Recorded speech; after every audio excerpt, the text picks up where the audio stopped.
ભગવાનની જય. Hello Siyavar hello Ramchandra hello ભગવાનની જય. હલો હલો સૂર્યનારાયણ કેશવનારાયણ દેવની જય.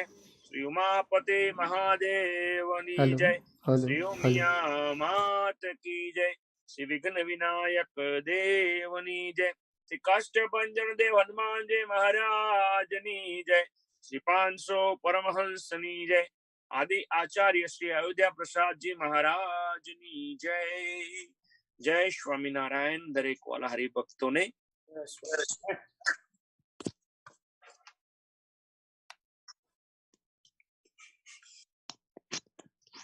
હે મારા વાલા ઘનશ્યામ પ્રભુ.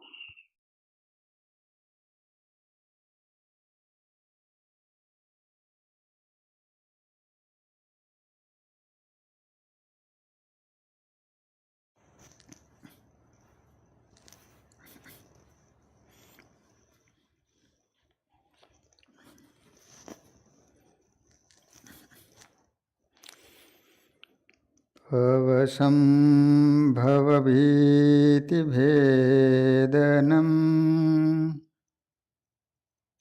સુખસંપત્કરુણાનિકેતનમ વ્રતદાનતપઃ ક્રિયાફલમ સહજાનંદ ગુરુમ ભજે સદા. ઓમ અવતારિણે શ્રી સ્વામિનારાયણાય નમો નમઃ. શ્રી હરિકૃષ્ણાય ઘનશ્યામાય નીલકંઠાય સરયોદાસાય નમો નમઃ. બોલો સ્વામિનારાયણ ભગવાનની જય. શ્રી હરિકૃષ્ણ મહારાજની જય. શ્રી નરનારાયણ દેવની જય.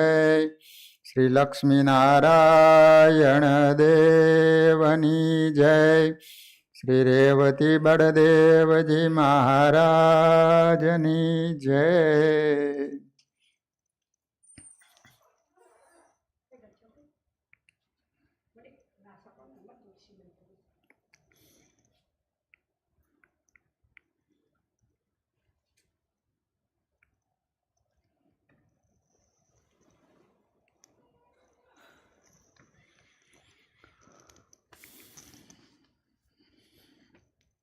વાલા ભક્તજનો, આવતી એકાદશીથી ચાતુર્માસનો પ્રારંભ થાય છે. તો આપણે 2 દિવસ સુધી ચાતુર્માસમાં શું શું નિયમ લેવાના હોય છે તેની વિગતથી સમજૂતી સાંભળીશું. ચાતુર્માસ એટલે 4 મહિના સુધી ભગવાન શયન કરતા હોય છે. ત્યારે દેવતાઓ ભગવાનને રાજી કરવા માટે તપ કરતા હોય છે. અને ભગવાન જ્યારે શયન કરે છે ત્યારે શત્રુઓનું જોર વિશેષ હોય છે. એટલે આ 4 મહિના વિશેષ ભગવાનની ભક્તિ, વિશેષ તપ કરવાનું હોય છે.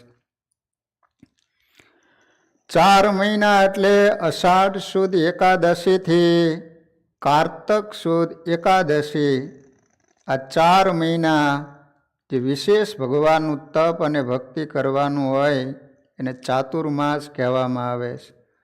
ચાતુર્માસનો અર્થ થાય છે કે 4 માસ, 4 મહિના. એમાં અષાઢ સુદ એકાદશીથી જ્યારે ચાતુર્માસનો પ્રારંભ થાય ત્યારે જ શ્રાવણ મહિનો શરૂ થાય છે. જે ભક્તજનોને શ્રાવણ મહિનાના નિયમ લેવાના હોય એ આ એકાદશી અષાઢ સુદ એકાદશીથી જે શ્રાવણ મહિનો ચાલુ થઈ જાય તો શ્રાવણ સુદ એકાદશી સુધી શ્રાવણ મહિનો ગણાય. પછી ભાદરવો શરૂ થઈ જાય, કારણ કે પાછળ કારતક સુધી એકાદશી સુધી ચાતુર્માસ હોય છે. 15 દિવસ એ કટિંગ થઈ જાય એટલે આ 15 દિવસ ગણો તો 4 મહિના થાય ને.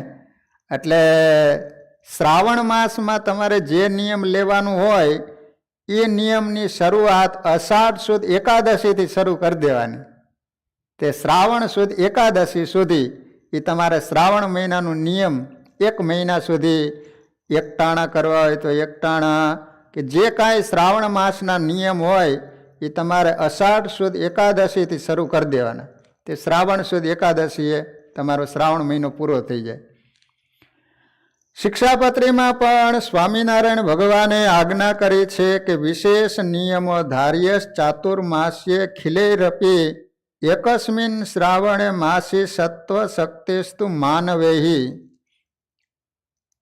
વિશેષ કરીને મહારાજ કહે છે કે ચાતુર્માસમાં અને એમાંય શ્રાવણ માસમાં તો વિશેષ કરીને ભગવાનના ભક્તોએ કાંઈક વિશેષ નિયમ લેવા જ જોઈએ. એમાં મહારાજે 8 નિયમો બતાવ્યા છે શિક્ષાપત્રીમાં. ચાતુર્માસમાં કયા કયા નિયમ લેવા એમાં 8 નિયમ બતાવ્યા છે. તો 5 મહિના આ વખતે આવે છે. 5 મહિના શા માટે? તો આ વખતે અધિક માસ આવે છે. 3 મહિને 12 મહિનામાં 1 મહિનો વધારે હોય એટલે એને અધિક માસ કહેવાય. 3 વર્ષે આવે તો આ વખતે 1 મહિનો વધારે આવે છે. એટલે આ વખતે તમારે ચાતુર્માસના જે નિયમ લેવાના હોય એ 5 મહિના સુધી પાડવાના, એવું ધારીને પછી નિયમ લેવાના. નકર ઘણી વાર ભગતને જેમ દૂધમાં ઉભરો આવે ને ઉભરો આવે. નિયમ એટલા બધા લઈ લે ને પછી પૂછે પૂરું ન થાય. એટલે નિયમ થોડા લેવાના, એટલા બધા નહીં લેવાના કે આપણી પાસે સમય હોય, આપણને ખ્યાલ છે કે આપણે આટલી પ્રવૃત્તિ છે, આપણાથી આટલા જ નિયમ થાય છે તો એ પ્રમાણે નિયમ લેવાના. પછી પૂરા ન થાય તો પછી દોષ લાગે. એટલે આ વખતે આસો મહિનો 2 આવે છે એટલે 5 મહિના થાય છે આ વખતે. તો મહારાજે સત્સંગી જીવનના બીજા પ્રકરણમાં મહારાજ જ્યારે વડનગર ને વિસનગર ઉત્તર ગુજરાતમાં જ્યારે ભગવાન પધાર્યા છે ત્યારે મહારાજે ત્યાં સભા કરી છે. અને બરોબર દૈસમનો દિવસ હતો, અષાઢ સુદ દૈસમના દિવસે મહારાજે સભા કરી અને બધાય ભક્તજનોને વાત કરી કે ભક્તજનો, ચાતુર્માસમાં અવશ્ય કરવા યોગ્ય તપ કેવા પ્રકારનું હોવું જોઈએ એ તમને કહું છું.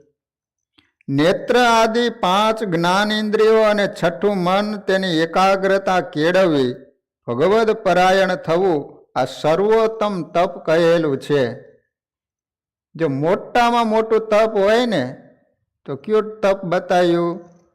તો નેત્ર આદિ 5 જ્ઞાનેન્દ્રિયો, આંખ, કાન, નાક, આ જે 5 જ્ઞાનેન્દ્રિયો છે, શ્રોત્ર, ત્વક, ચક્ષુ, રસના ને ઘ્રાણ, આ 5 જ્ઞાનેન્દ્રિયો પર કંટ્રોલ મેળવવો, એને જીતવી એ મોટામાં મોટું તપ છે.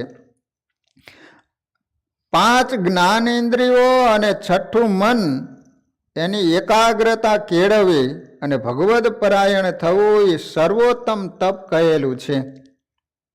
પોતાને ઈચ્છિત વિષય રસથી પુષ્ટ થયેલી ઇન્દ્રિયોની વૃત્તિ ક્યારેય પણ શ્રી વાસુદેવ ભગવાનના સ્વરૂપમાં એકાગ્ર થઈ શકતી નથી. જો બધા ઇન્દ્રિયોનું મૂળ કારણ છે રસના.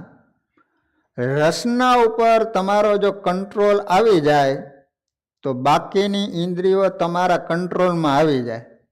રસના ઇન્દ્રિય જેની છૂટી ફરતી હોય તો પછી એની આ ઇન્દ્રિયો પછી એને કાબૂમાં ન રહે. એટલા માટે અહીંયા મહારાજ એમ કહે છે કે રસના ઇન્દ્રિયથી પુષ્ટ થયેલી ઇન્દ્રિયોની વૃત્તિ ક્યારેય પણ ભગવાનના સ્વરૂપમાં એકાગ્ર થઈ શકતી નથી. જે રીતે વૃક્ષ હોય એના મૂળમાં તમે પાણી પાવો એટલે આખું વૃક્ષ લીલુંછમ રહેશે ને, એમ માણસ માત્રની ઇન્દ્રિયો છે ને લીલીછમ રહેતી હોય તો એનું કારણ છે રસના. જીભ ઉપર તમે કંટ્રોલ મેળવી લો તો પછી મહારાજે એટલા માટે શિક્ષાપત્રીમાં આજ્ઞા કરી કે વિશેષ કરીને રસના ઇન્દ્રિયને જીતવી. તેથી પ્રથમ પંચ વિષયનો ત્યાગ કરતા શીખવું.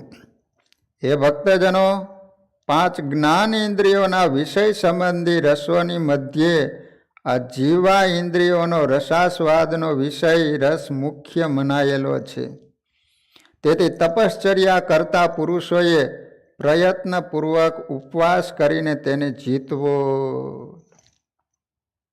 અને રસાસ્વાદ વિષય સર્વ કરતા પ્રબળ હોવાને કારણે પૂર્વના સમસ્ત ભક્તો અને ઋષિ મુનિઓ ચાતુર્માસ પર્યંત ઉપવાસ કરતા. તેમજ અત્યારે વર્તમાન કાળે પણ કેટલાક આપણા આશ્રિતો પણ ઉપવાસ કરે છે. એ ભક્તજનો, આ કળીકાળના સમયમાં સર્વે મનુષ્યોને ચાતુર્માસ પર્યંત ઉપવાસ કરવા અશક્ય છે. પહેલાંના જમાનામાં, પહેલાંના યુગોમાં 4 મહિના સુધી માણસો ઉપવાસ કરતા લો. પણ અત્યારે કળિયુગમાં અન્ન સમા પ્રાણ છે. અત્યારે માણસો જીવી ન શકે. એટલા માટે ભગવાન એમ કહે છે કે અત્યારે કળિયુગમાં ચાતુર્માસમાં 4 મહિના સુધી ઉપવાસ કરવા અશક્ય છે, કોઈથી થાય નહીં. તેથી ચાતુર્માસમાં ફળાહાર કરવું અથવા દૂધપાન કરવું અથવા એક અન્નનું ભક્ષણ કરવું તથા શાકનો ત્યાગ કરવો અથવા માત્ર શાકનું જ ભોજન કરવું અથવા કેવળ દહીં જમવાનો નિયમ લેવો અથવા માત્ર તલ ભક્ષણ કરવા અથવા ઘીનો ત્યાગ કરવો વગેરે સાત્વિક વ્રતોનો ચાતુર્માસ પર્યંત પાડવાનો નિયમ લેવો લો. બની શકે તો 4 મહિના સુધી ફળાહાર કરવું. એમ ન થઈ શકે તો માત્ર એક અનાજ જ જમવાનું. પછી અમુક માણસો દૂધ ઉપર રહેતા હોય છે. પછી મહારાજ કહે છે કે શાકનો ત્યાગ કરવો.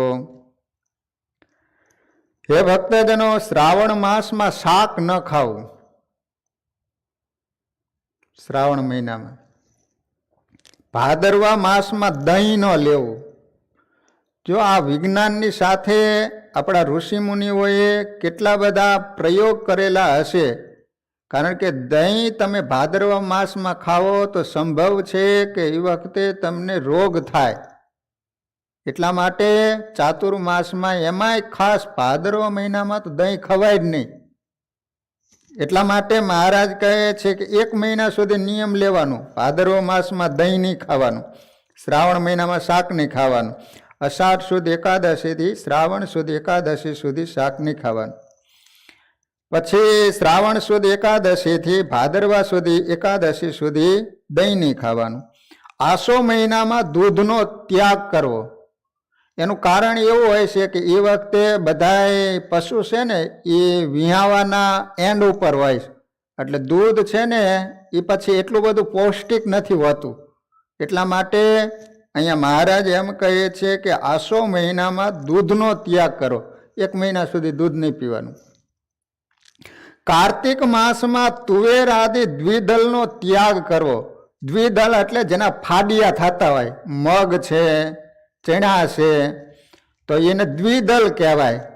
તો મહારાજ કહે છે કે કાર્તિક માસમાં દ્વિદળનો ત્યાગ કરવો. પછી રીંગણા, કાલિંગડા અને મૂળા અને શેરડી આદિકનો 4 મહિના સુધી ત્યાગ કરવો. લાલાભાઈ જો હવે આ 1 દિવસ બાકી રહ્યો છે, દશમના દી રીંગણા ખાવા એટલા ખાઈ લેજો. પછી 4 મહિના સુધી નહીં લાવવાના હો. ઘણા હરિભક્તો ઠપકારે છે ચાતુર્માસમાં હો, લેવાય નહીં, ખવાય નહીં, 4 મહિના સુધી બંધ. પછી શેરડી નહીં ખાવાની, પછી મૂળા નહીં ખાવાના, પછી મોગરી નહીં ખાવાની, પછી કાલિંગણા તરબૂચ જેવું એક શાકભાજી કરવાનું આવે છે, એવા કાલિંગણું કહેવાય છે, એ પણ ન ખવાય. પછી સંતો એમ કહે છે કે વધારે જેમાં બિયા હોય ને એ પણ ચાતુર્માસમાં ખાવા નહીં. દાખલા તરીકે જમરૂખ છે, જામફળ છે, તો બહુ બિયા હોય એવા ફળ ફ્રૂટ ન ખાવા. આ પ્રમાણે બ્રાહ્મણ, ક્ષત્રિય અને વૈશ્ય વર્ણના જનોએ ચાતુર્માસ પર્યંત નિયમ રાખવો. આ 4 મહિના સુધી નહીં ખાવાનું. રીંગણા, મૂળા અને શેરડી અને કાલિંગણું. હે ભક્તજનો, ચાતુર્માસ પર્યંત ધનાઢય ભક્તજનોએ પ્રતિદિન ગોદાન, સુવર્ણદાન અથવા અન્નદાન પોતાની શક્તિ પ્રમાણે જે કાંઈ થાય તે દંભ રહિત થઈને કરવું. લો ધનાઢય જે સુખી શ્રીમંત હોય ને એને એવું કીધું છે કે દરરોજ ગાયનું દાન આપવું. અહીં અમેરિકામાં ગાય રાખો છો? પછી સુવર્ણદાન, પછી અન્નદાન. એ તો અત્યારે ન આપી શકાય, સોનું કેટલું બધું મોંઘું, બિચારા બહેનોને પહેરવા મળતું નથી, દાનમાં ક્યાં આપવું? તો અન્નદાન, કોઈ અતિથિ અભ્યાગત આવે તો એને આપવું. ચાતુર્માસમાં નિયમ રાખવું. તમે જુઓ, જ્યાં જ્યાં આપણા ગુજરાતીમાં તો કહેવત છે, જ્યાં રોટલો શું કહે ત્યાં હરી ઢુકડો, એમ કહે છે ને, કે કેવી કહેવત છે. એટલે જલારામ બાપાએ શું કર્યું હતું કયો જોઈ? એ જે કંઈ અતિથિ અભ્યાગત આવે ને એને જમાડવાનું જ કામ કરતા હતા. જે કોઈ આવે ને એને ખબર પડે કોઈ સંતો આવ્યા તો જમાડ્યા સિવાય જવા જ ન દે. તો પછી એક દી ભગવાન આવ્યા, તે પછી કહે છે કે તમે માગો એ આપું એમ. તો કે હું વૃદ્ધ થઈ ગયો છું, મારી સેવા કરવાવાળું કોઈ છે નહીં, તો તમારા પત્ની સેવા માટે મોકલો એમ. હવે જલારામ બાપાને તો ખબર નહોતી, તો પછી તો એના પત્નીને સેવા માટે મોકલી દીધા. કહેવાય છે કે એના હાથમાં કંઈક લાકડી કે એવું હતું, અને પછી આગળ જતાં એ અદૃશ્ય થઈ ગયા, અને લાકડીની જે કાંઈ હતું એ બધું મૂકીને જતા રહ્યા. કહેવાય છે કે એને આશીર્વાદ આપેલા હતા સંતોએ કે જા જલા તું અલ્લાહ થઈને પૂજાઈશ. લો ત્યાં જે એમાં ઠક્કર લોકો, ઠક્કર સમાજ છે ને, એ વિશેષ કરીને જલારામ બાપાને માનતા હોય છે. અને એ તો આજે તમે જુઓ વિશ્વભરમાં જેને જલારામ બાપાની કૃપા હોય છે એ લોકો બહુ સુખી હોય છે. એનું કારણ કે એને બધું ભગવાનનું એટલું ભજન કર્યું એમ.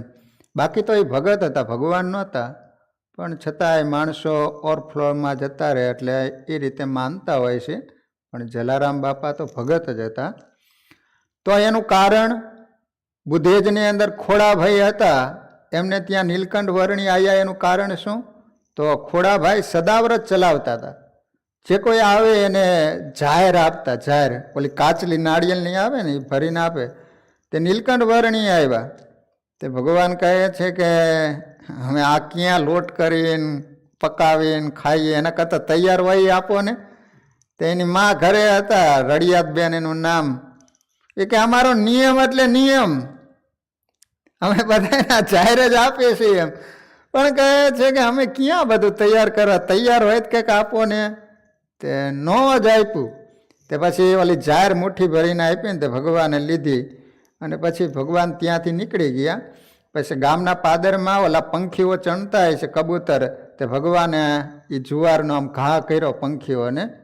તે પછી ભગવાન એવું બોલ્યા કે આ જે પંખી આ જુવાર જમશે એ બધા એને કચ્છમાં જન્મ મળશે અને ભગવાનના ભગત બનશે. લો પછી તો મહારાજ નીકળી ગયા.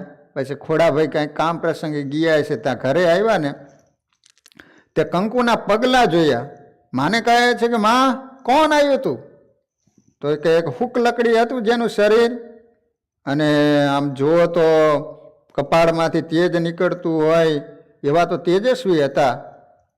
અને મારી પાસે તૈયાર જમવાનું માંગ્યું પણ મેં તો આપ્યું નહીં એમ.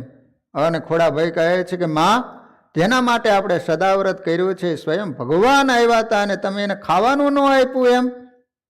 કઈ બાજુ ગયા? તો કે અહીંથી આમ નીકળીને આમ ગયા. તે ખોડાભાઈ પાછળ ને પાછળ ગયા. તે ગામના પાદરમાં માણસો બેઠા હતા. એને કીધું કે કઈ બાજુ વર્ણિરાજ ગયા? એ કે આમ જતા હતા એમ. તો એ બાજુ ઘોડા ઉપર બેસીને ઘોડાને દોડાયો. તે સામેથી એક ભરવાડ આવતો તો એને પૂછ્યું કે વર્ણિરાજ જાતા હતા? તો કહે છે કે હા. તો કહે તમે પાછા વળો, તમે એને પહોંચી નહીં વળો. કાં? તો કે પવન વેગે જાતા હતા, પૃથ્વી ઉપર નહીં, પૃથ્વીથી 1 ફૂટ ઊંચે હાલતા હતા, તમે એને પહોંચી નહીં શકો એમ. અને ખોડાભાઈને એમ થયું કે મારે ત્યાં ભગવાન આવ્યા હતા અને મને ભગવાનના દર્શન ન થયા, એટલું બધું દુઃખ લાગી આવ્યું. પોતે ત્યાં ત્યાં પૃથ્વી ઉપર ઢળી પડ્યા.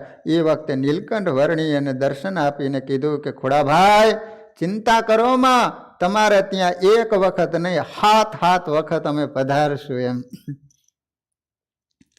તો અહીંયા મહારાજ એમ કહે છે કે ચાતુર્માસમાં અન્નદાન કરવું.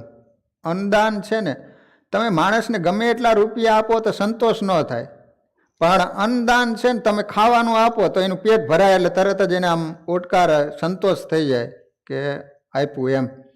એટલા માટે અન્નદાન છે એ શ્રેષ્ઠ દાન છે. તો મહારાજ કહે છે કે 4 મહિના સુધી પોતાની શક્તિ પ્રમાણે અન્નદાન કરવું. એ ભક્તજનો ચાતુર્માસમાં ધારણા પારણા વ્રત કરવું એ શ્રેષ્ઠ કહેલું છે. ધારણા પારણા એટલે 1 દિવસ જમવાનું ને 1 દિવસ ઉપવાસ કરવાનું, એને ધારણા પારણા કહેવાય. કનુભા તમારે કરવું છે આવું?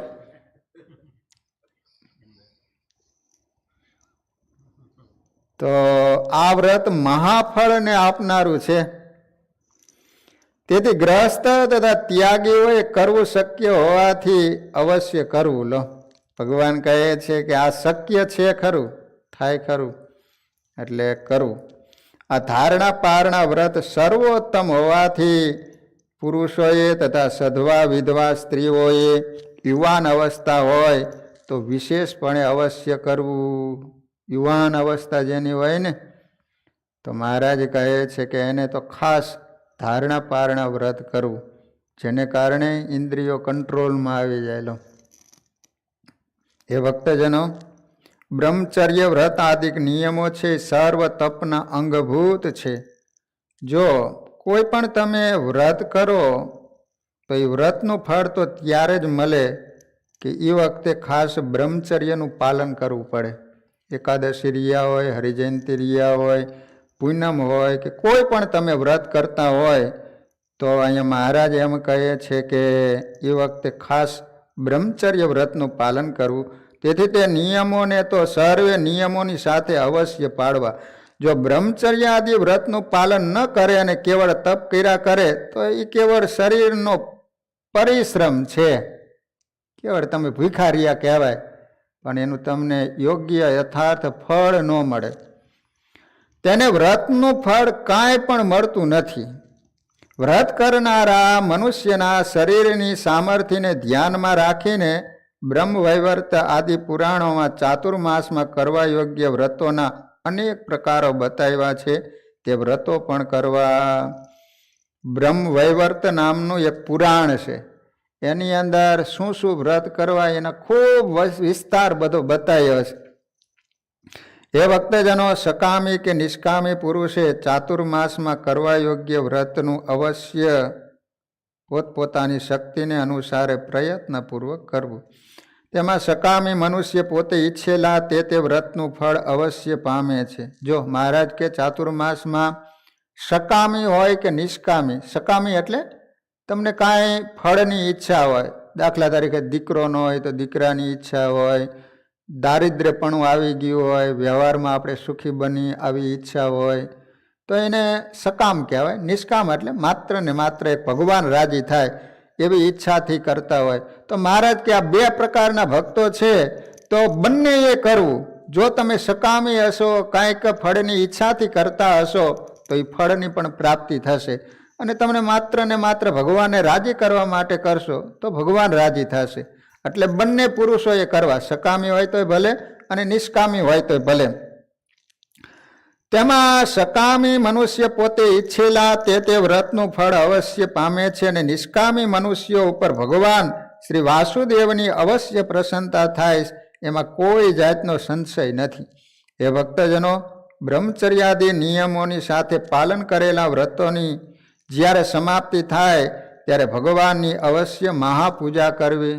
તમે જે નિયમ લીધા હોય ને એ નિયમ પૂરા થાય એટલે ભગવાનની એક મહાપૂજા કરાવી.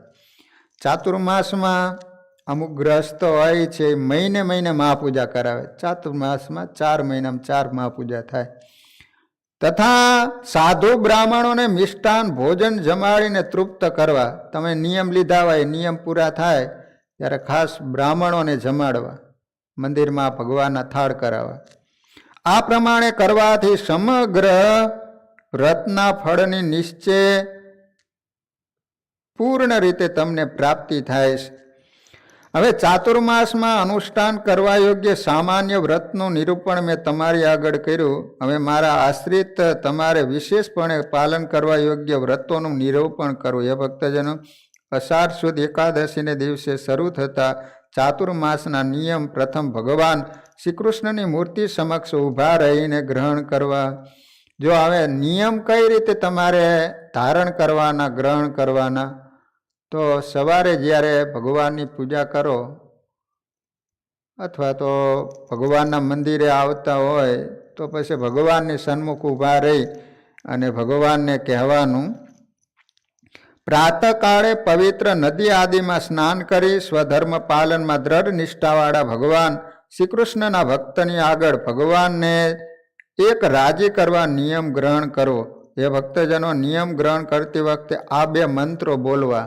આ સત્સંગી જીવનની અંદર 2 મંત્રો આપેલા છે. એનો ગુજરાતી અર્થ એવો છે કે હે દેવ, હે કેશવ, તમારી સાક્ષી આ વ્રતનો નિયમ હું ગ્રહણ કરું છું. ભગવાન, તમે મારા સાક્ષી છો. હું જે નિયમ લઉં છું એના તમે સાક્ષી છો. તે વ્રત તમારી પ્રસન્નતાથી નિર્વિઘ્ને પૂર્ણ થાવ. હે દેવ, મેં આ વ્રત ગ્રહણ કર્યું છે, એના મધ્યે જો મારા શરીરનું અવસાન થઈ જાય તો એ વ્રત આપની પ્રસન્નતાથી પૂર્ણ થાવ. ભગવાને પ્રાર્થના કરવાની કે મહારાજ, હું આ જે નિયમ લઉં છું એ નિયમમાં કોઈ પણ વિઘ્ન ન આવે અને ઠેઠ મારું નિયમ પૂરું થાય એવી મારા ઉપર તમે દયા કરજો, એવું મને બળ આપજો.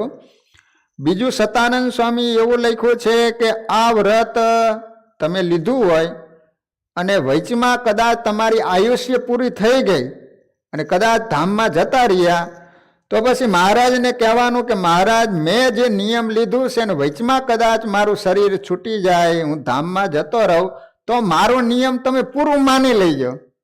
અને આમ થાય જતા રહ્યા એટલે પૂરું થઈ ગયું કહેવાય ને. આપણી પ્રસન્નતાથી પૂર્ણ થાવો. આ પ્રમાણે વ્રતના નિયમ ગ્રહણ કરનાર મનુષ્ય ભગવાન આગળ પ્રાર્થના કરવી. એ ભક્તજનો, આ પ્રમાણે ભગવાનની આગળ પ્રાર્થના કરી બહાર અને અંદર પવિત્રપણે રહી બ્રહ્મચર્યાદિ નિયમોનું યથાયોગ્ય રક્ષણ કરતા કરતા સ્ત્રી અને પુરુષોએ ચાતુર્માસના વ્રતનો પ્રારંભ કરવો. સધવા સ્ત્રીએ પોતાના પતિની આજ્ઞા લઈને વ્રતનો પ્રારંભ કરવો. હવે ભગવાન પાસે એક ગ્રસ્તોને બીજી ભલામણ કરે છે કે બહેનો છે ને, એને કોઈ પણ નિયમ લેવા હોય ચાતુર્માસમાં તો પોતાના પતિની આજ્ઞા લઈને કરવાનું.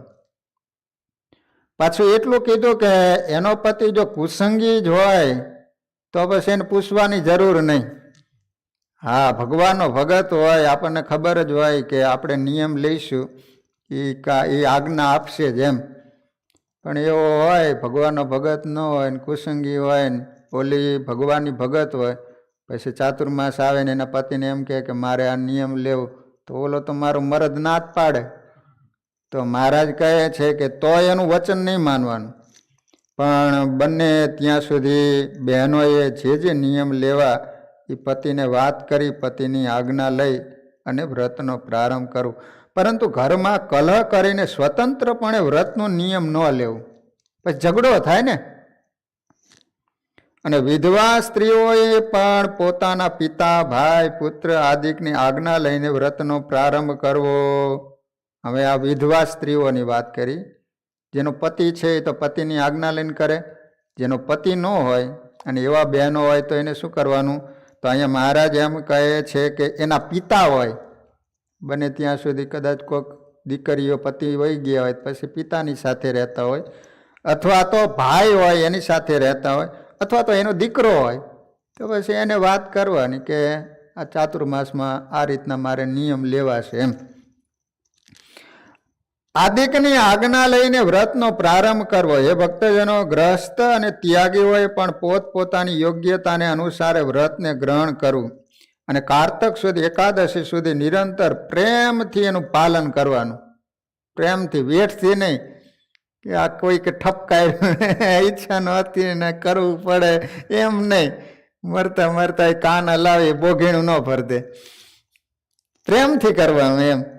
તેમાં જો ક્યારેક મહા આપતકાળનો સમય આવી જાય તો દેશકાળને અનુસારે પોતાની શક્તિ પ્રમાણે વર્તવું.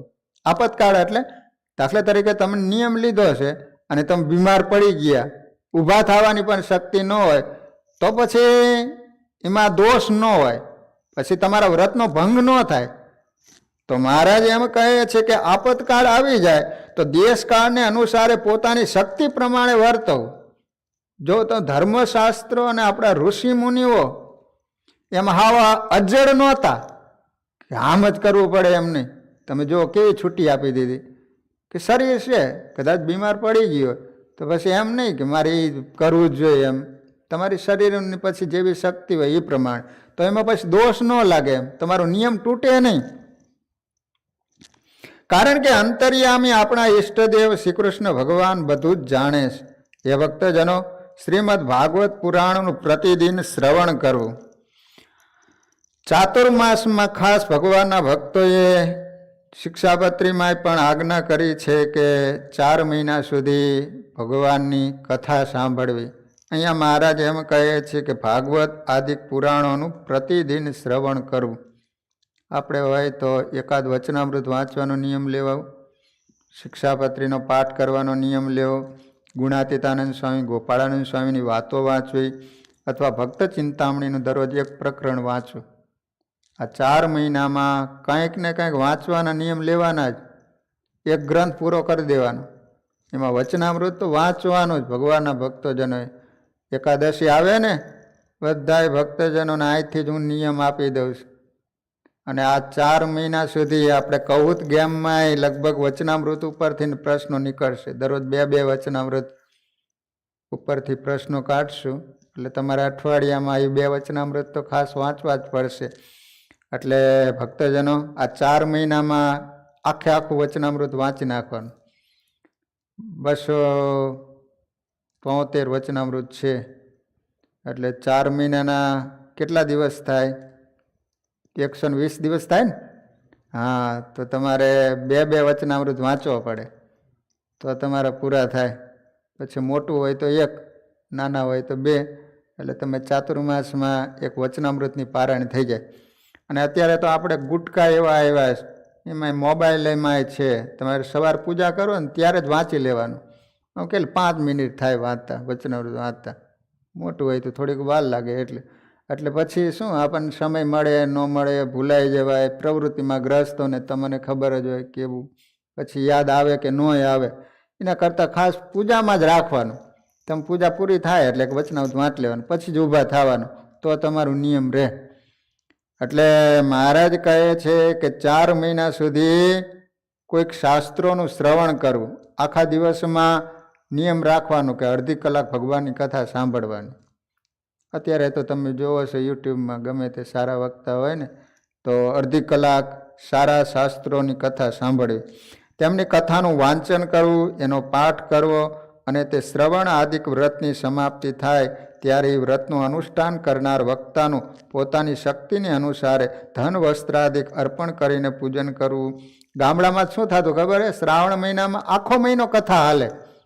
તમને ખબર હે ને, સંતો આવે તો 1 મહિનો સુધી રેકાય, અથવા 15 દિવસ સુધી એ સંતો કોઈ પણ શાસ્ત્રોની કથા કરે દરરોજ સવાર સાંજે. ગામડામાં તો શું નવરા હોય, સવારે હોય, સાંજે હોય, એટલે કલાક 2 કલાક કથા કરે. તમે જોયું હશે ગામડામાં. તો એટલા માટે મહારાજ કહે છે કે પછી કથા પૂરી થાય ને ત્યારે વક્તાને પોતાને અનુસારે ધન વસ્ત્રાદિક અર્પણ કરીને પછી એનું પૂજન કરવાનું. તેમજ સાધુ બ્રાહ્મણનું પણ આદર થકી પૂજન કરવું અને તેઓને મિષ્ટાન જમાડીને તૃપ્ત કરવા. મહારાજ જ્યાં જ્યાં આવ્યું જમાડવાની વાત આવે એટલે બ્રાહ્મણોને મિષ્ટાન જમાડો. એને લાડવા બહુ વાલા હોય, તમે લાડવા ખવડાયા કરવાના.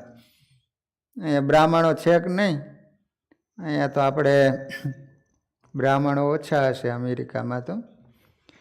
એટલે હવે તો બ્રાહ્મણો બધાય ભગવાનની દયાથી સુખી થઈ ગયા. એટલે હવે સામે બ્રાહ્મણો આપણને જમાડે છે.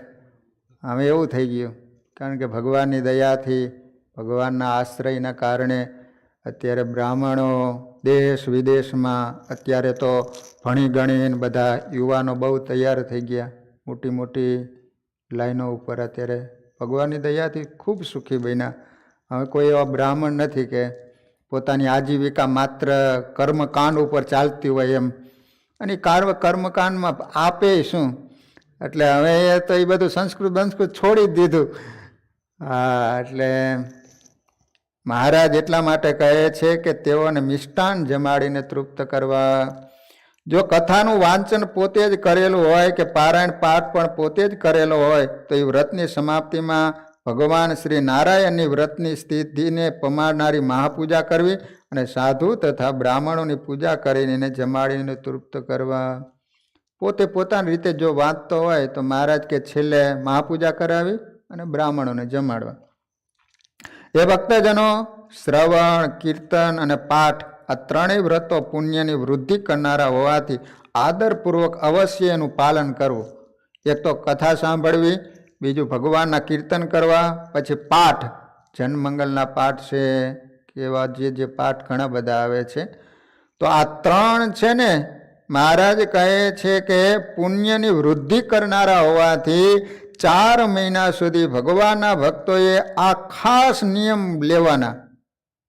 દરરોજ કીર્તન બોલવાનું. એક ભગવાન તમારે ત્યાં હોય સિંહાસનમાં, અથવા તો પૂજા પૂરી થાય ત્યારે તમે ભગવાનની સામે કીર્તન બોલો. એક કીર્તન બોલવાનો નિયમ રાખવાનો. શું લાલાભાઈ, તમને કીર્તન આવડે છે? મોઢે આવડે? જોઈને આવડે? સરસ સરસ. હા, હવે તો આપણે બધું પુસ્તકોને જ આપી દીધું ને. પહેલાં તમે જુઓ, અમારે સંતોમાં અત્યારે કીર્તન બોલો તો તરત ચોપડી મોબાઈલમાં તરત એપ્લિકેશન કાઢે. હા, પહેલાં તો એ ખેડૂત લોકો પહેલાં તો આવી કીર્તનાવલી તમને ખબર છે ગામડામાં આપણા ઘરે કીર્તનાવલી ન હોય. બોલો તે શું કરે, મંદિરમાં જઈ તો ઓલા બુકનું પાનું હોય ને એમાં લખીને પછી લેતા આવી. તે ભાઈ આ રીતે ગોખતા હોય. ઓલા હો કીર્તનો, 300 500 કીર્તનો. ગામડામાં ખેડૂતો હોય ને તો એ હળ ચલાવતા જાય, ખેતનું કામ કરતા જાય ને કીર્તન ગોખતા જાય. બોલો, ખીચામાં જ રાખે. પછી જ્યાં ભૂલ પડે ત્યાં જોઈ લે, હાંજ પડતા કીર્તન પાકું કરી નાખે. બોલો, એ લોકોને કેટલું બધું આમ ખપ ને બોલવાનું આમ કેટલો બધો ઉત્સાહ ઉમંગ હતો. બોલો, ગામડામાં તો પડાપડી થાય. બોલો, બાજે કે મને બોલવા દે, મને બોલવા દે. લો, ઓલું માઇક હોય ને લઈ લે પરાયણે, મારે બોલવું છે. છોકરાઓ હતા નાના મેં, હા, પડાપડી થાય. પછી વારા કરી દેવા પડે ક્રમશર, એક પછી એકને આપતા. એવી રીતે થતું. એ કાંઈ જમાનો જ આમ અલગ હતો એમ. પછી સમયનું કામ ફેરફાર થયા કરતો હોય છે. પણ એ વખતે આટલો બધો રૂપિયો નહોતો, પણ મોજ જબરી હતી. હો, તમે આમ હાંજે પડ્યા નથી, ઊંઘ આવી જતી નથી. અત્યારે તો એસી ગમે એટલે દિવાલો ટાઢી થાય પણ માણાના હૈયા ટાઢા નથી થતા. બોલો, ઓલું એસી હાલતું હોય ને એ પાછળ આમ ગરમ લૂ નીકળે. કોની નીકળે ખબર? અંદર હૂતો હોય ને ગરમ લૂ બહાર કાઢે. એનું કારણ વધુ પડતું ટેન્શન લઈને જ ફરે છે માણસ. બોલો, એ વાડીમાં ઓલું ઢેફું હોય ને એને ઓછું તો કરે ને આમ જાણે તાજી જન્મેલી પાડી જે ગાંગરતી હોય ને એવા નસકોરો બોલે એને. બોલો, અત્યારે માણસ ગોળી લેવી પડે, હુવા માટે ગોળી લેવી પડે. આ કેટલી કઠણાઈ કહેવાય એમ. હુવા માટે ગોળી લેવી પડે. બોલો, માણસને આજ ઊંઘ નથી આવતી. ઊંઘ ક્યારે આવે? તમારું મન જ્યારે શાંત થાય ને, તમારા વિચારો શાંત પડી જાય એટલે તમને ઊંઘ આવી જાય. પણ આજ માણસને કેટલા વિચારો એ વમળો એ ચડી ગયો હશે કે એને ઊંઘ નહીં આવતી હોય. કયો છે? એટલે માણસો આજે વધુ પડતું ટેન્શન લઈને જીવી રહ્યો છે. એને કારણે આજ દિવસે દિવસે કેટલા બધા આપઘાત કરે છે. હમણાં ઓલો એક્ટર સુશાંત હતો, એ બોલો હવે મારી નાખ્યો કે મરી ગયો, એની હજી બધી શોધ ચાલી રહી છે. પણ મરી ગયો એ તો 100%ની વાત ને. નકર એની પાસે કેટલા કરોડની પ્રોપર્ટી હતી. આપ તો વિચાર કરો, કેટલો એની પાસે રૂપિયો હતો એમ, અને એ માણસે આપઘાત કરીને મરી ગયો. કારણ શું હોય છે કયો હલો? ગમે તે ટેન્શન તો હશે ને કયો હલો? નહીતર અમથો માણસો કોઈ મરવું ગમે કોઈને? આપણો એક હળગતો અંગારો હોય ને એને અડી જાય ને તો રાડ પાડી જઈશ. અને પોતાની જાતે માણસ મરવા માટે તૈયાર થતો હોય, પોતાની જાતે માણસો બોલો કેરોસીન છાંટીને દીવાસળી મૂકે, એ માણસ કેટલો બધો આમ મૂંઝાઈ ગયો હશે. ત્યારે પોતાની જાતે મરવું કોઈને સારું લાગે કયો હાલ? કોણ મરવા માટે તૈયાર થાય? છતાંય માણસો મરી જાય છે. એનું કારણ તો હશે ને એમ.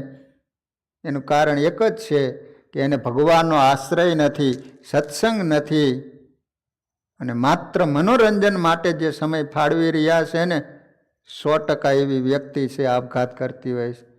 જેને સંતોનો યોગ હશે, સત્સંગ હશે, ભગવાનનો આશ્રય હશે ને, એ માણસ તરત વિચાર કરશે, એને તરત આ શબ્દો યાદ આવે. એ માણસ બને ત્યાં સુધી આવું પગલું ન ભરે. એટલા માટે ખાસ સત્સંગની જરૂર છે. અત્યારે માણસો કહે છે કે આવા મંદિરોની શું જરૂર છે, આ સત્સંગની શું જરૂર છે?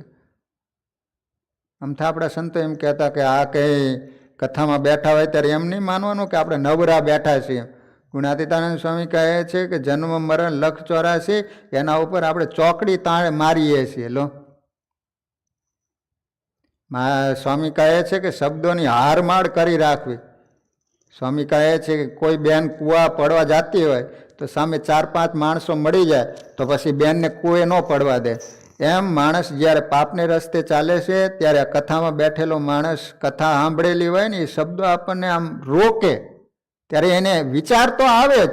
1-2 વાર તમારા આત્મામાંથી પડકાર તો કરે જ કે આ કામ કરવા જેવું નથી. પછી આપણે એનો શબ્દ ન માનીએ ને આગળ વધીએ એ વાત અલગ, પણ તમને 1 વાર 2 વાર તો તમને ના પાડે જ, અંદરથી અવાજ આવે જ કે આ પાપ છે. પછી આપણે એને માનીએ ન માનીએ વાત અલગ છે એમ. એટલે એટલા માટે મહારાજે શિક્ષાપત્રીમાં લખ્યું કે ખાસ દરરોજ સત્સંગ કરવો. તો તેમજ માત્ર દસમ સ્કંદનું શ્રવણાદિકનું નિયમ ગ્રહણ કરવું, તથા સમયને અનુસારે જે કાંઈ ચંદન પુષ્પાદિક ઉપચારો પ્રાપ્ત થાય એના વડે પ્રાતઃકાળે, મધ્યાહન કાળે અને સાયંકાળે આમ 3 વખત ભગવાનની પૂજા કરવાનો નિયમ લેવો. લો, આ બીજી વાત આવી. આ ઘણા ભક્તજનોને ખ્યાલ ન હોય. જો આપણે દરરોજ સવારે પૂજા કરીએ છીએ ને, એ રીતે આ ચાતુર્માસમાં 1 મહિના સુધી એવું પણ નિયમ લઈ શકાય કે સવારે, બપોરે ને સાંજે નઈને પૈસે પૂજા કરવાની. 3 વખત મહારાજ કે પૂજા કરી શકો તમે. લો, ઘણા સંતો નિયમ લે 2 વખત પૂજા કરે. તો મહારાજ કે એ રીતે નિયમ તમે લઈ શકો. આ પણ એક પ્રકારનું વ્રત છે, અને એ વ્રતની સમાપ્તિ થાય ત્યારે પૂર્વની માફક ભગવાનની મહાપૂજા અને સાધુ બ્રાહ્મણોને તર્પણ કરવું. એ ભક્તજનો પોતાની શક્તિને અનુસારે ભગવાન શ્રી કૃષ્ણના સહસ્ત્ર નામ સ્ત્રોત્રનો પાઠ કરવો. ભગવાનના 1008 નામ છે, એને સર્વમંગલ સ્તોત્ર કહેવામાં આવે છે. તો ભગવાન કહે છે કે પોતાની શક્તિ હોય, એટલો સમય હોય તો એ સહસ્ત્ર નામાવલી છે એનો પાઠ કરવો. આપણે કેમ જનમંગલનો પાઠ કરીએ છીએ ને, એ 108, ઓલા 1008 એ સતાનંદ સ્વામીએ જ કરેલા છે. પછી સ્વામીને ખબર પડી કે હવે આ કળિયુગ આવ્યો છે અને એમાં અમયુગ રેખા જેવું વાતાવરણ ધમાલ્યું, એટલે કોઈ માણા નવરાજ નહીં હોય, એટલે 1008માંથી 108 કર્યા. હા, 108 કરે તો એટલું પુણ્ય થાય એમ. જો આ જનમંગલનો કેટલો બધો આપણા સંતોએ મહિમા કહે છે કે તમે 1 જનમંગલનો પાઠ કરો એટલે સત્સંગી જીવન પારાયણ કર્યાનું તમને ફળ મળે. કારણ કે સત્સંગી જીવનમાંથી જ સતાનંદ સ્વામી બધાયનો સાર કાઢીને ભગવાનના 108 નામ કાઢેલા છે. એટલે તમે 1 જનમંગલનો પાઠ કરો. એમાંય દરરોજ ગ્રહસ્થ 11 જનમંગલના પાઠ કરે, એના જીવનમાં કોઈ દી દુઃખ ન આવે. તમારા જીવનમાં કોઈ દી દારિદ્ર્ય ન આવે. તમારા જીવનમાં દારિદ્ર્ય હોય અને 11 જનમંગલના પાઠ કરો તમે, ગમે એવું દુઃખ હોય ને તમને મુક્ત કરી જ દે ભગવાન. એટલો બધો જનમંગલનો મહિમા છે. સતાનંદ સ્વામીએ કીધું કે 11 જનમંગલનો પાઠ કરશે તો ગમે એવા દુઃખમાંથી મુક્ત થઈ જાય છે. આ મુંબઈમાં મોહનભાઈ મીઠાઈવાળાનું નામ સાંભળેલું છે? હા, લો, એમની પાસે કાંઈ નહોતું. એ જનમંગલના પાઠ કરતા, વડતાલ લક્ષ્મીનારાયણ દેવના દર્શન કરતા, અને ભગવાનની દયાથી આજે દેશ વિદેશમાં એનું નામ છે, મોહનભાઈ મીઠાઈવાળા. તો શ્રી કૃષ્ણના સહસ્ત્ર નામ સ્તોત્રનો પાઠ તથા ભગવાન શ્રી કૃષ્ણને પ્રદક્ષિણા અને સાષ્ટાંગ દંડવત પ્રણામ કરવાના નિયમ ચાતુર્માસમાં લઈ શકાય. આમ તો મારા હારા જીનમાં જાય ને રૂપિયા ખર્ચે ને સમય એટલો બધો બગાડે, એના કરતાં આવા નિયમ લો ને તમારે કસરત તો થઈ જાય. 108 દંડવતનો નિયમ લો, ઓલા જીમ કરતાં વધારે પરસેવો ન વરત કહીજો. પણ મને એમાં કલાક 2 કલાકના સમય આપે પણ મંદિર ન ઢોકાતા. બોલો ક્યાં ગયો તો? જીમમાં. ઓલો સીમમાં જવાનું બંધ કર્યું ને એટલે હવે જીમમાં જવું પડે. હા, શિયાળો આવ્યો નથી, નાના એ ચડી પહેરીને એવો રબડાની જેમ જાતો હોય, આપણને એમ લાગે કે હાથીનું મદનનું રૂવાડે ચડ્યું શું એમ. ખાઈ ખાઈને એવા શરીર વધારે, પછી કસરત કરે, શરીર ઉપર કંટ્રોલ ન રાખે, શરીર શાનું વધે કયો? ઓલું એવા ગોદરા શરીર કરી નાખ્યા હોય ને, કારણ કે કામ ન કરે એટલા માટે. બેઠાડા જીવન થઈ ગયા, ખાઈને બેઠું રહેવાનું. લો પછી જીમમાં જાય, અહીંયા બથોડા લેતા હોય મશીન આવે. એના કરતાં ભગવાને દંડોત પ્રદક્ષિણાના નિયમ લો 4 મહિના સુધી. તમારે જીમમાં ન જવું પડે, તમારે શરીર ઉતરી જાય ન કહીજો લે આ એકટાણાના નિયમ લો અને આટલા દંડવત ને આટલા પ્રદક્ષિણાના નિયમ લો, 1 મહિનામાં કિલો વજન ન ઘટે કહીજો. પણ માણાને એ નથી કરવું. બોલો અહીંયા જાય પૈસા ખર્ચીને એના હારે બથોડા લે. બોલો પણ આ મંદિર ન આવે. ક્યાં ગયો તો? કે રમવા ગયો તો. લો શું કામ કે શરીર વધી ગયું છે ને તો ઘટે એટલા માટે. પણ અહીંયા દંડવત કહે કે પ્રદક્ષિણા ભાઈને ભગવાનના મંદિર આવીને હાલીને ઘરેથી તો કેટલું ડગલે અશ્વમેઘ યજ્ઞનું ફળ થાય છે. લો ઓલા 5 પાંડવો યજ્ઞ કર્યો હતો ને, તે પછી દુર્વાસા મુનિ આવ્યા, તો પછી યજ્ઞ પૂરો થયો, રાજસુ યજ્ઞ, પણ ઓલો શંખ ન બોલ્યો. ભગવાને કીધું હતું કે ઓલો આ પૂરો થાય ને એટલે શંખ બોલશે આપ મેળાય, પણ વાગ્યો નહીં. પછી વિચાર કર્યો કે ન વાગ્યો એનું કારણ શું? કોઈ જમવા બાકી રહી ગયું લાગે. તો ખબર પડી કે એક ઋષિ છે એ બેઠા છે. તો પછી એને લેવા માટે ગયા. તો કે મહાત્માજી તમે જમવા માટે પધારો ને? એ કે જમવા આવું પણ તમે 100 રાજસુ યજ્ઞનું ફળ આપો. તો બાપા હજી એક યજ્ઞ પૂરો નથી, તમે 100ની વાત કરો છો. તો એક પછી એક બધા પાસે આવ્યા. દ્રૌપદીને ખબર પડી કે આ રીતે 100 રાજસુ યજ્ઞનું ફળ માગે. તો કે હું લઈ આવું એમ. પણ એ આવું આપણે યજ્ઞ જે પૂરો નથી થયો તમે કઈ રીતે લાવશો? એ તો આવરો નિયમ લઈને બેઠા છે. ગમે એટલા સમજાવ્યા તો ના 1 ના 2 ન થયા. એમ યોગી હઠ પાછી. તે દ્રૌપદી ગયા. એ કહે છે કે ચાલો મહાત્માજી જમવા માટે, પણ મારો નિયમ છે કે 100 રાજસુ યજ્ઞનું ફળ આપો તો આવું. તો દ્રૌપદી કહે છે કે શાસ્ત્રોમાં એવું લખ્યું છે કે ભગવાન અને સંતોના મોટા પુરુષોના દર્શને જાય તો એને ડગલે અશ્વમેઘ યજ્ઞનું ફળ થાય. તો હું ઘરેથી નીકળી અને અહીંયા પહોંચી, કેટલા ડગલા થયા, તરત જ ઋષિ ઊભા થઈને હારે આવ્યા અને જમાડ્યા, તરત જ ઓલો શંખ વાગ્યો. તો એ વાત સાચી છે. તમે મંદિરે ચાલીને આવો અને ડગલે સ્વામિનારાયણ સ્વામિનારાયણ બોલતા આવો તો તમને ડગલે અશ્વમેઘ યજ્ઞનું ફળ થાય છે. લો એટલે મહારાજ કહે છે કે 4 મહિના સુધી આવા ભગવાનના ભક્તોએ નિયમ લેવા. તો વાલા ભક્તજનો, આગળ વિશેષ શું નિયમ એ બધી જ કથા આપણે કાલે શ્રવણ કરીશું. તો 2 દિવસ સુધી ભક્તજનો ચાતુર્માસમાં શું કરવાનું હોય એની થોડીક સમજૂતી આપણે શીખી લઈશું. અને એકાદશીથી ચાતુર્માસનો પ્રારંભ થશે. તો ભગવદ સ્મરણ સાથે કથાને વિરામ. શ્રીપતિમ શ્રીધરમ સર્વદેવેશ્વરમ ભક્તિધરમ આત્મજમ વાસુદેવોમરી ત્વમ કેશવમ કામદમ કારણમ સ્વામિનારાયણમ નીલકંઠમ ભજે સહજાન સંહરા.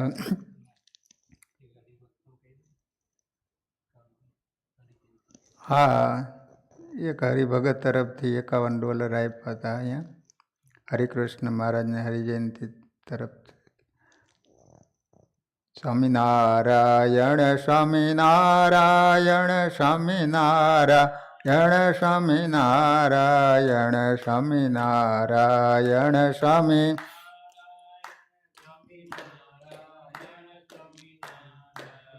સ્વામિનારાયણ.